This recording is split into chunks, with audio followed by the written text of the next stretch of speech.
World War II to the Jews can be directly linked right back to Helen Blavatsky and the secret doctrine. Another student of Blavatsky was Alice Bailey, who began her work in the early 1900s and extended it through the first half of the 20th century. She wrote, I think, either 24 or 26 books revealing what she believes to be what is known as the plan. We're going to talk about the plan in a moment. But the plan is implementing this religious belief across the entire world as a world religion.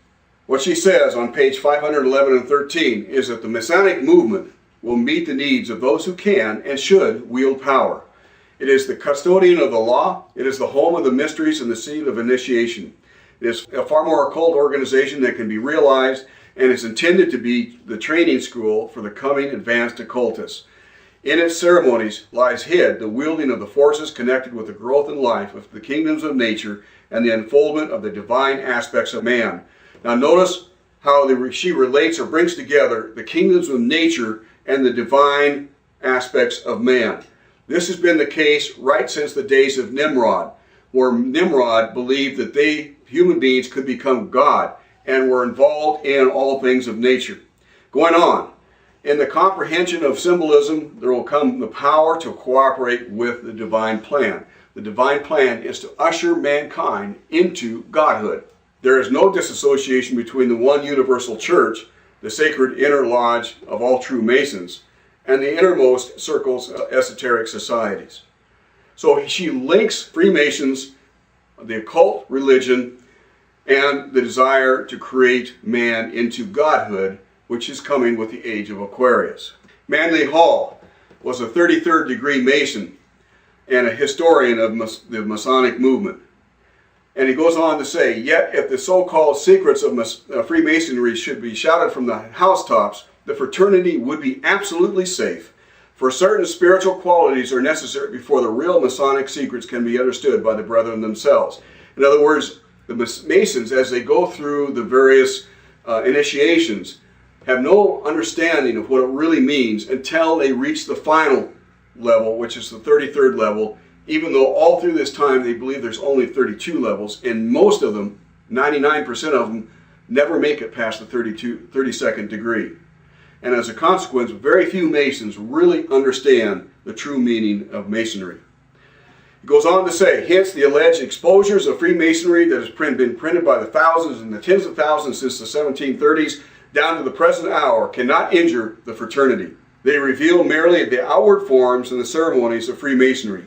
Only those who have been weighed in the balance and found to be true, upright, and square have prepared themselves by their own growth to appreciate the inner meanings of their craft. What he's saying is that only those who reach the absolute top really begin to comprehend the true occult basis and foundation of Freemasonry. Now, Masons throughout the world have done a lot of very positive things, and they're good. I'm not trying to deny that, but they're all still smoke screens of what is really happening.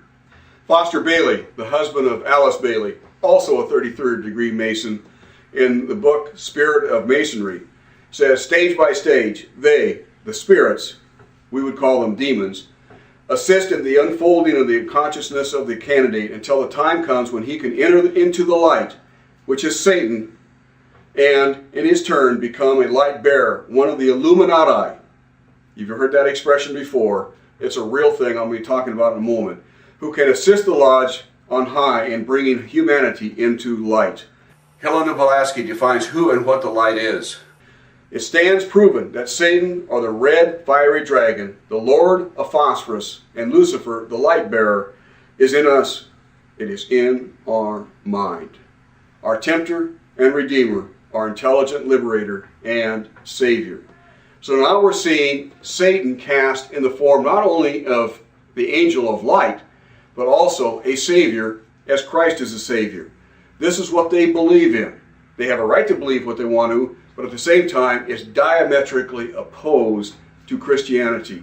And many, many pastors across this country are directly involved in Masonry, and when they're told that it's involved in the occult, they will adamantly deny it. And yet here you have, I have a lot more evidence I don't have time to explain right now, but a lot of evidence exists that it not only does exist, not only are the Masons involved in occult, but they are the driving force behind the world government and the world religion. Now let's go on to something a little bit different. I want to show you how geopolitically this is made manifest in what is happening today in the world. In the 1990s, an international treaty called the Convention on Biological Diversity was introduced in the U.S. Senate to be ratified. It was stopped. I'm not going to talk about that. I have many other videos that describe exactly how we did that. But at the same time, it had a foundational document in which was to be written into the implementing language of the treaty once the United States Senate had ratified it.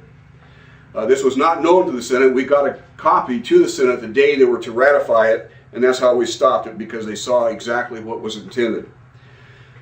The United Nations, when we attempted to get this document, and the Senate attempted to get this document, denied it even existed. They did not want the United States Senate to see it before they voted on the treaty.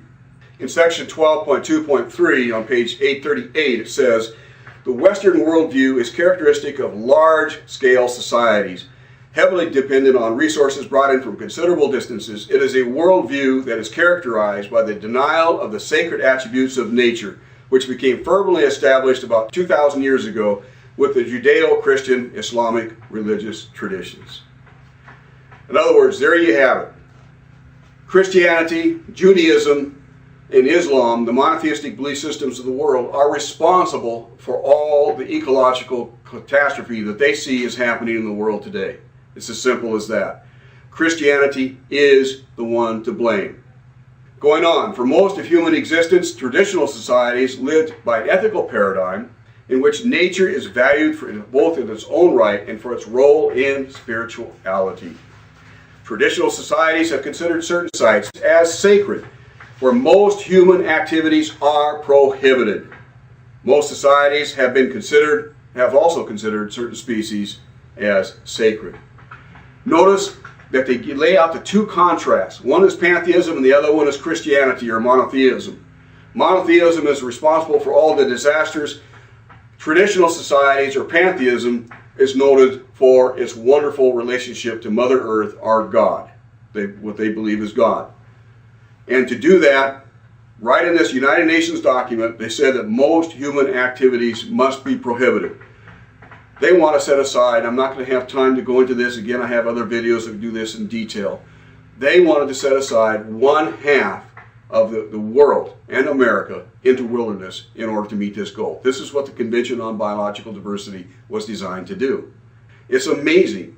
Here it is, their belief system being manifest in international law.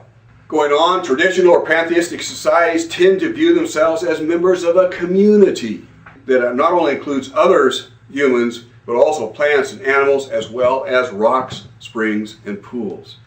So understand, their belief system literally looks at nature, even rocks and pools or lakes, springs, as part of a member of your community. Why? Because many of them believe in reincarnation, and at one time their ancestors were a rock.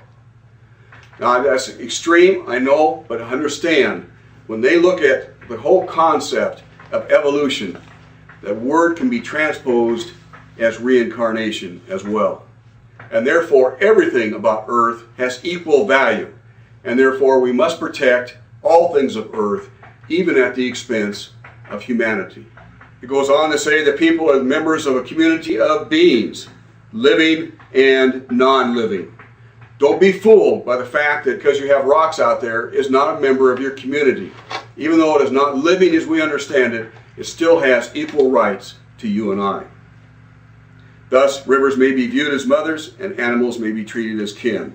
But many restraints on the use of natural resources, including the protection of sacred sites, may have evolved culturally in response to the need to ensure more sustainable use of biological populations and the conservation of biological diversity. Now, isn't that amazing? That these ancient societies, living back to thousands of years ago, somehow knew they had to conserve biological diversity, and therefore they had these protected areas, sacred sites, and so forth, in order to protect biological diversity. Compliance in such societies is typically assured through two devices